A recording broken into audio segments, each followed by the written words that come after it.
सदाशिवसमारम्भां शङ्कराचार्यमध्यमाम् अस्मदाचार्यपर्यन्तां वन्दे गुरुपरम्पराम्।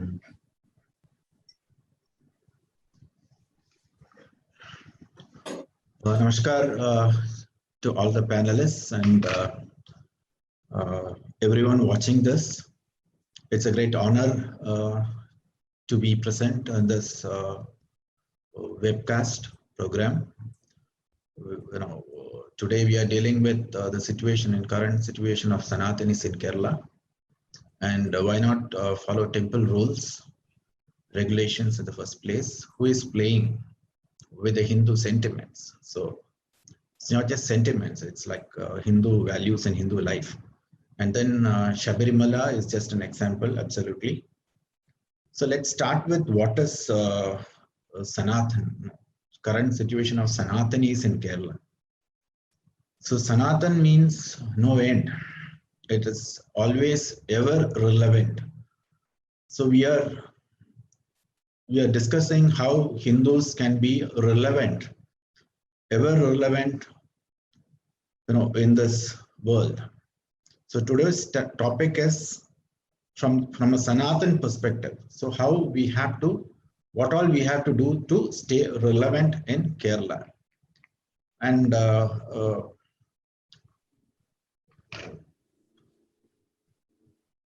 Rajalakshmi ji had given some introduction about Kerala, and so that is a very good introduction. So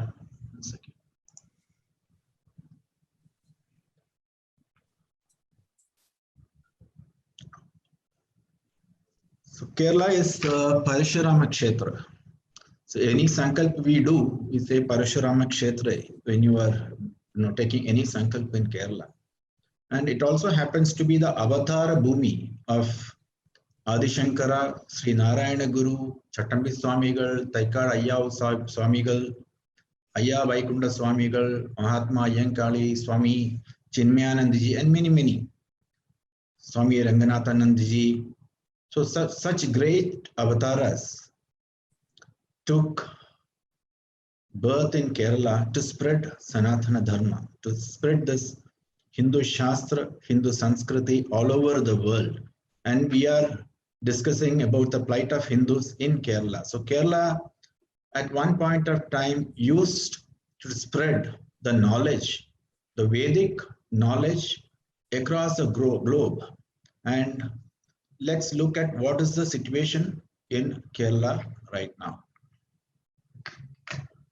So Kerala, even though it is Avatara Bhumi, it is a Parashurama Kshetra, it also happens to be the land that welcomed the Christians. We call them Nasranis. So Nasranis, the Syrian Christians, were welcomed with open arms. The kings gave them land to build churches. The kings allowed them to convert Hindus. In fact, they converted the initial Nambudris to Christianity.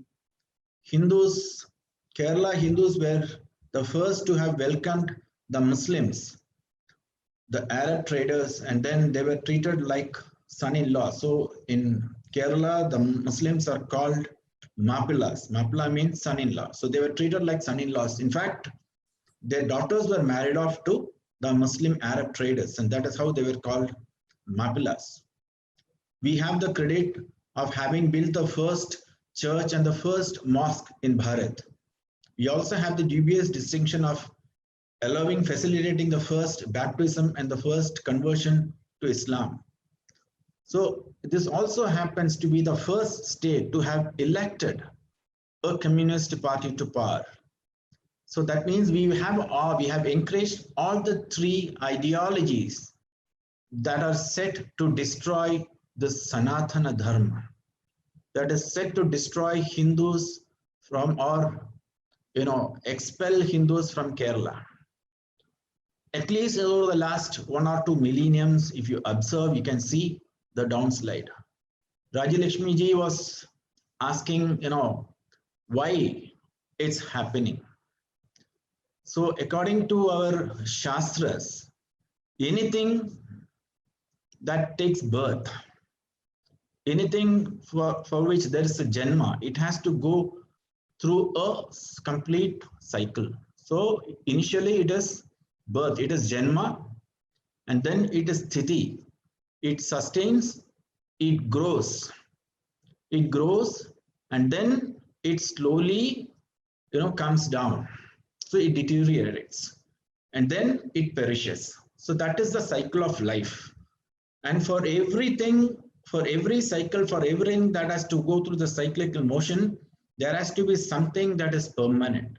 And Hindu quest is to find that something permanent. What is that permanent? That is what Hindu Dharma actually is. So let us come to the current situation. So for today's session, let's take it in different categories. Let's look at the aspect of demography. Let us look at the social aspect. We can look at the economic aspect, the religious aspect, the cultural aspect, and the political aspect. So demography is Kerala from 70% Hindus in 1900, we are around 48% now. So the population has come down from 70% to 48% in 121 years. The population growth, another area that needs a closer examination is the growth of Muslim population. It has come down over the last 10 years. However, it is still 12.83 as compared to 2.23 of the Hindus. Christians are, of course, 1.38%, but Muslim population was growing at the rate of 15.8% between 2001 and 2011. It has come down to 12.83, but still it is about 10% more than the Hindu population growth. Then we have a very significant development is we have 51% of the population in the below 6-year age group is Muslims. So that means children in the age group of 0 to 6, 51% are Muslims. In 2018, 44% of the live births, that is of the babies born, 44% of the babies were Muslim babies, while 40% were Hindu babies. So this gives a rough idea of the demography. Then the social social situation here.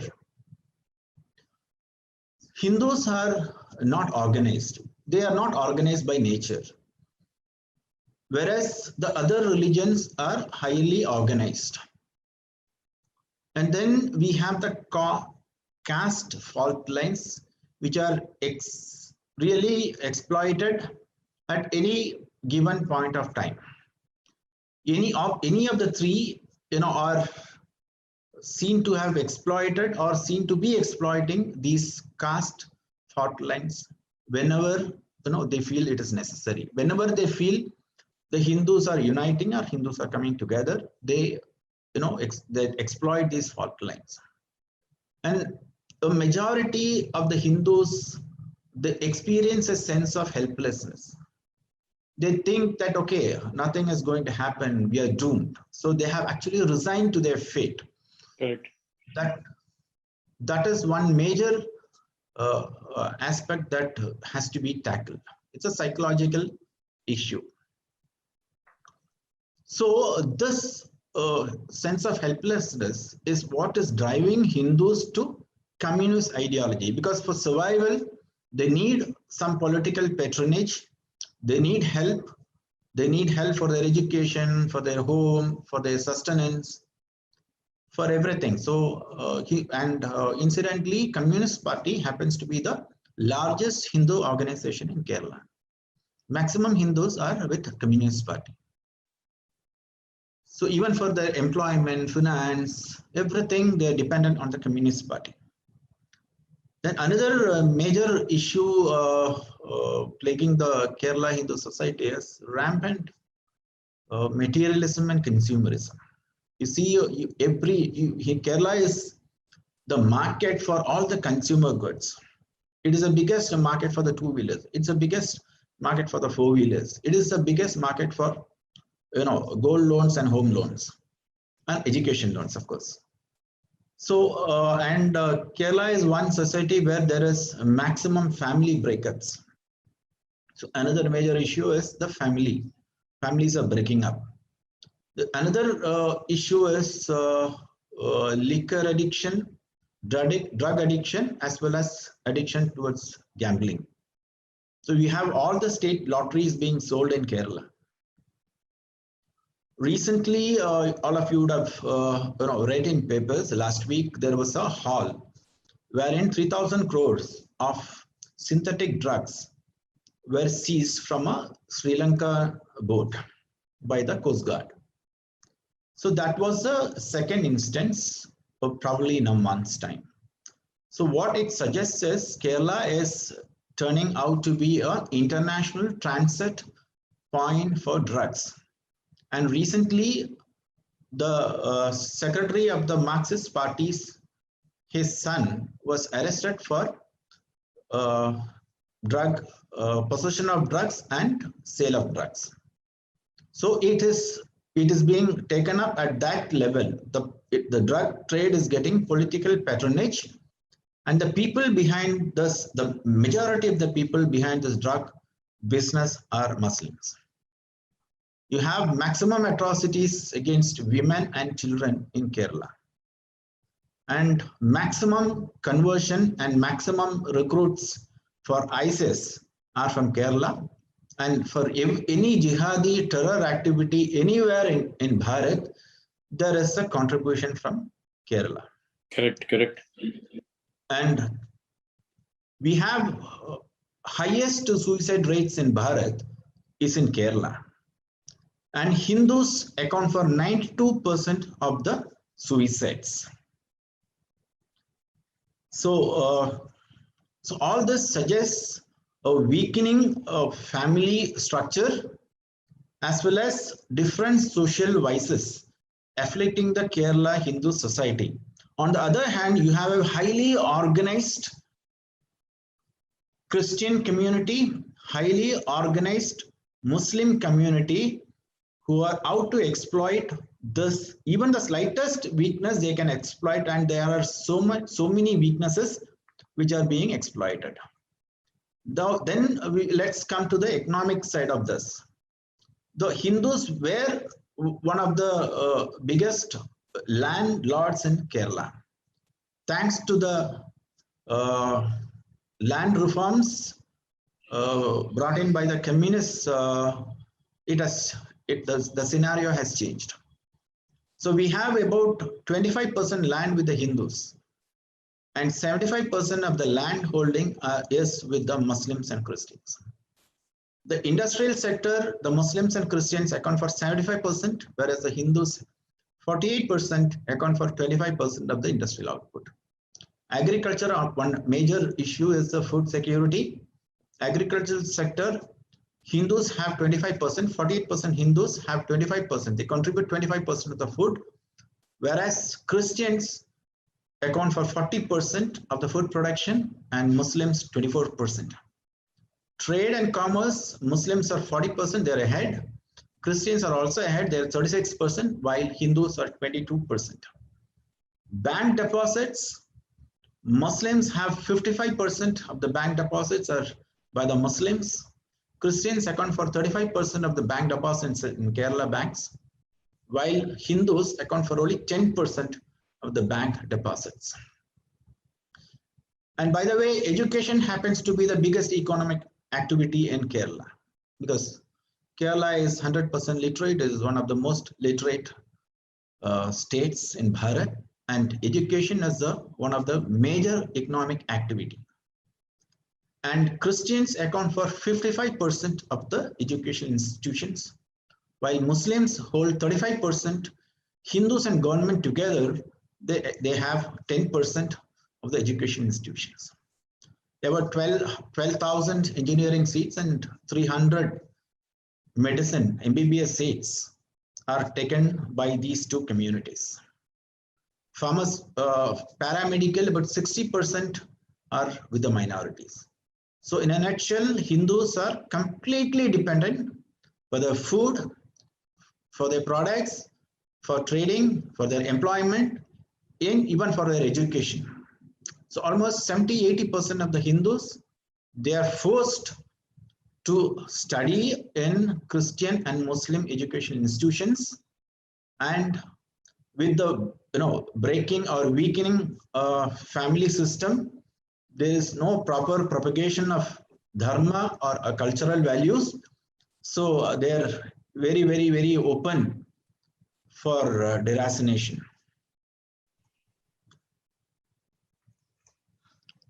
Then another important aspect is the religious aspect.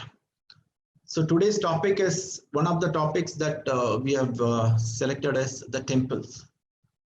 So let's see the religious, what do you call, the temples versus mosques and churches. You see, lots of temples were destroyed by Francis Xavier during Francis Xavier's time, as well as Hyder Ali and Tipu.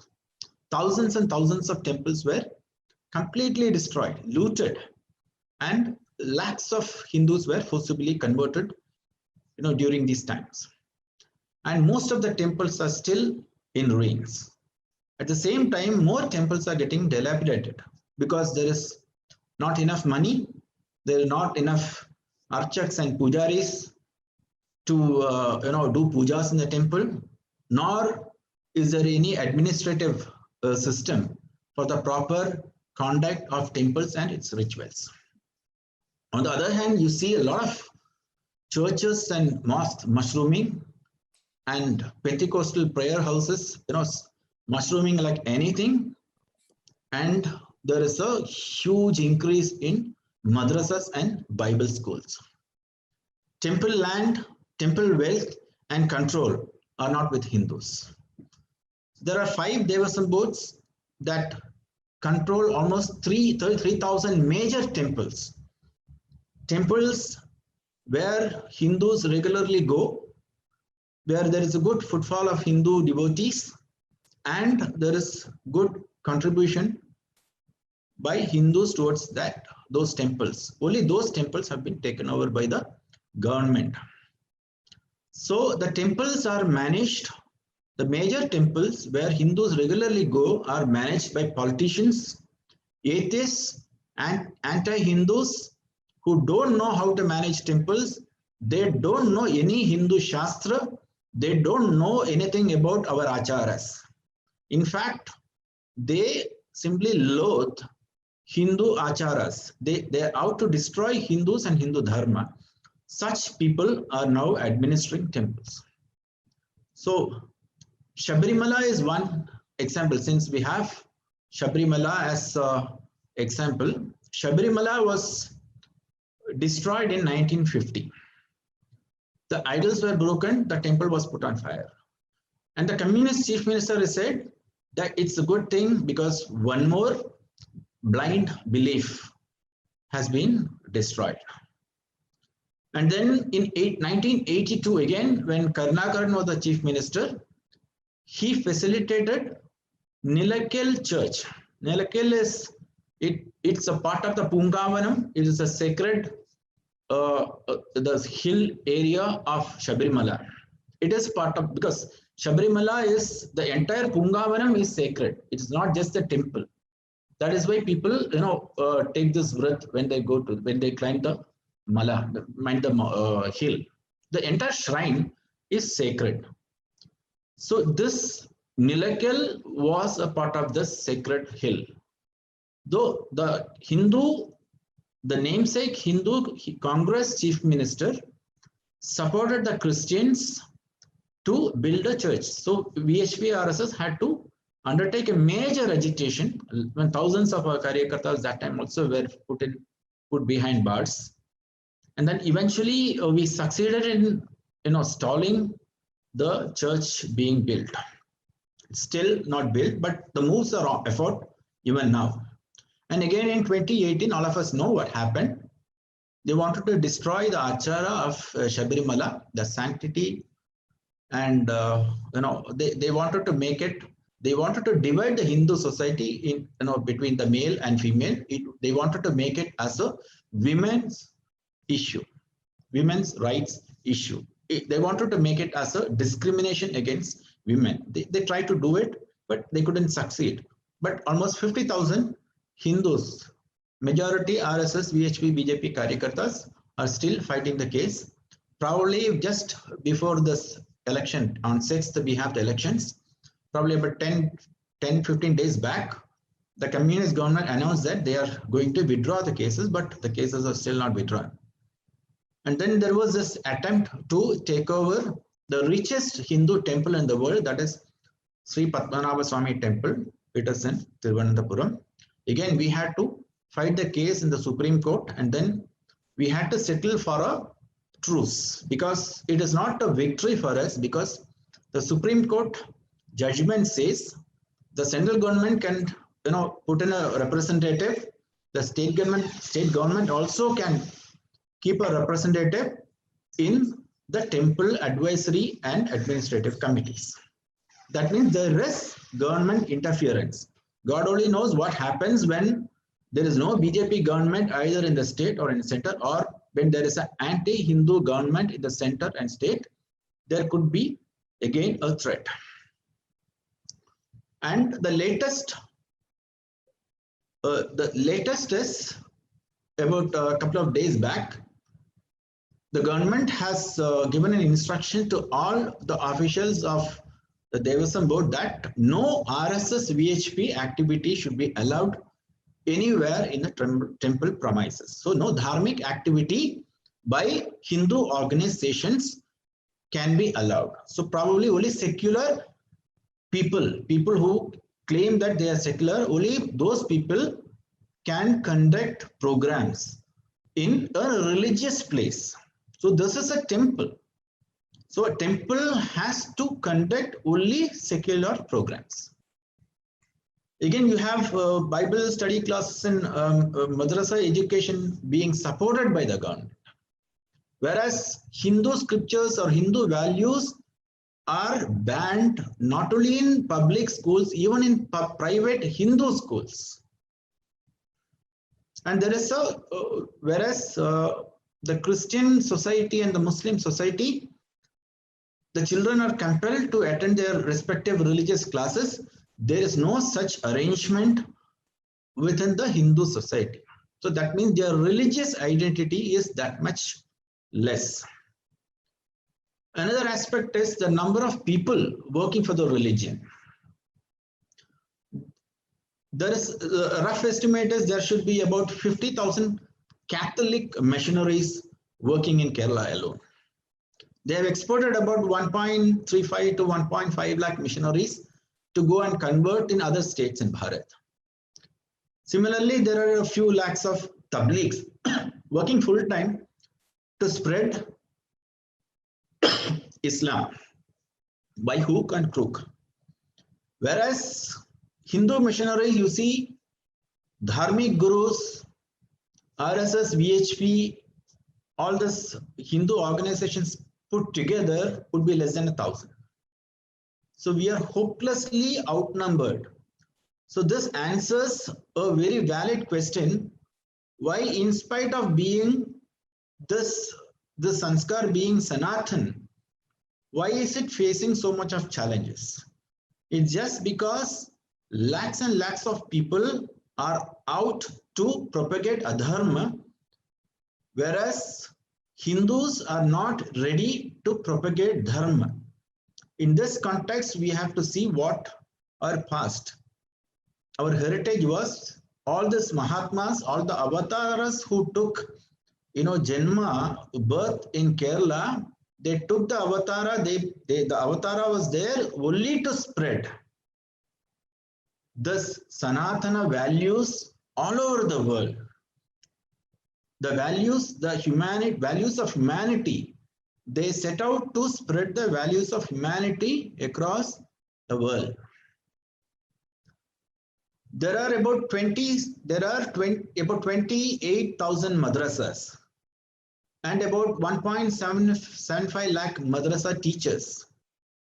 The Kerala government has brought in a board that is going to pay pension to madrasa teachers who are going to enroll for the pension schemes. It can be anywhere between 1,500 to 7,000. So that means there is a madrasa, that there is a 1.25 madrasas. It's an arithmetic calculation. That is, there is more than one madrasa in one ward in Kerala. So that is the kind of propagation, the religious propagation going on, happening in Kerala. Kerala also sent the maximum recruits for physical jihad in Iraq.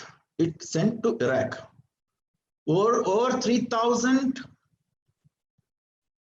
radicals who were radicalized based on ISIS ideology were willing to travel to Iraq and Afghanistan to wage jihad, were caught, and they had to undergo de-radicalization in 21 centers.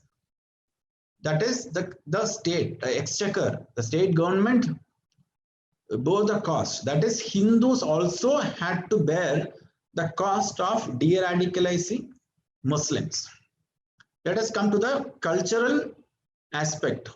So the weakening of the traditional Hindu value system is one major problem. Then there is a distorted sense of celebrating our festivals. It's a major issue that we are facing. It's a major cultural crisis that we are facing, because Onam is one of the biggest festivals, and invariably most of the Hindu households have now started to celebrate Onam with liquor and beef. Even for marriages, it's so auspicious an occasion, or even for weddings or wedding anniversaries or birthdays, Hindus have started to celebrate with non-veg beef and even liquor.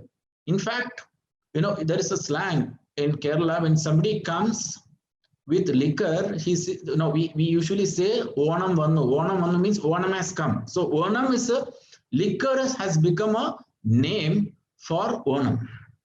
So much of corruption in our cultural festivals.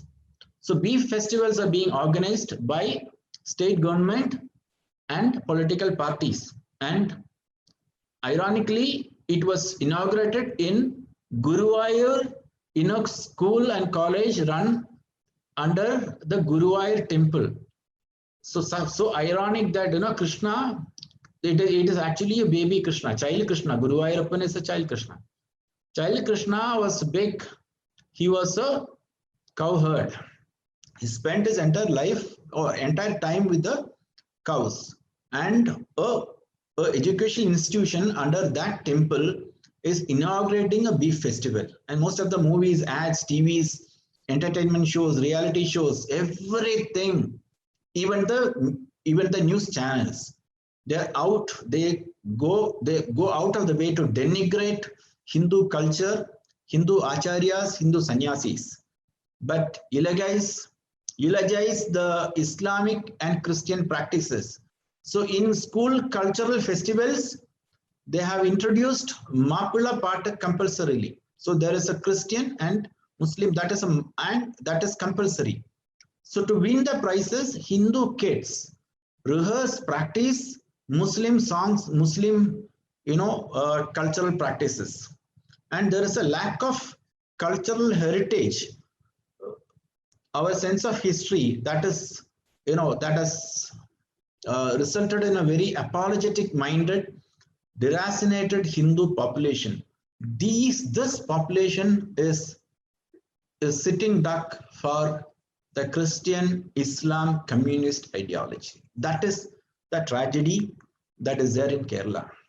So this is the current situation, and I think we have taken half an hour's time.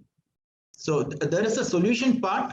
The solution is that we need to organize Hindus, and then we need to imbibe cultural values, and then we need to empower Hindus economically, So as Swami Vivekananda said, so long as millions live in hunger, so every person who ignores that is a traitor.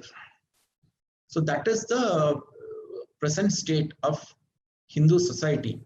So we need to organize Hindus, that is Suraksha. We need security. The most important thing is security. There is absolutely no security for Hindu life, Hindu property, Hindu culture, Hindu temples, nothing. Hindu women. Nothing is secure for Hindus in Kerala. And even Hindus are not following their sanskar. Hindus are following alien sanskars. They are following foreign religious practices. They are aping foreign morals. So our morals, our values, they are coming down. So we need to do that. We need to revive our sanskar. So we need to propagate Hindu Dharma with whatever means. We have to do propaganda, we have to create content, we have to teach, we have to create programs, we have to do door to door, we have to conduct programs where there are a lot of speeches and adhyatmic discourses. So a whole lot of things have to be done. And then we need to handle another important thing is the economic side. That is something which is a major issues. So VHP is doing all this. We are doing Seva, Suraksha and Sanskar. That is the motto of VHP activity. So for organizing any society, 4 kinds of activities will have to go together. One is Samaj Jagran. There has to be awareness creation activity. Along with that, there has to be a Samaj Sangraha. They have to be brought together.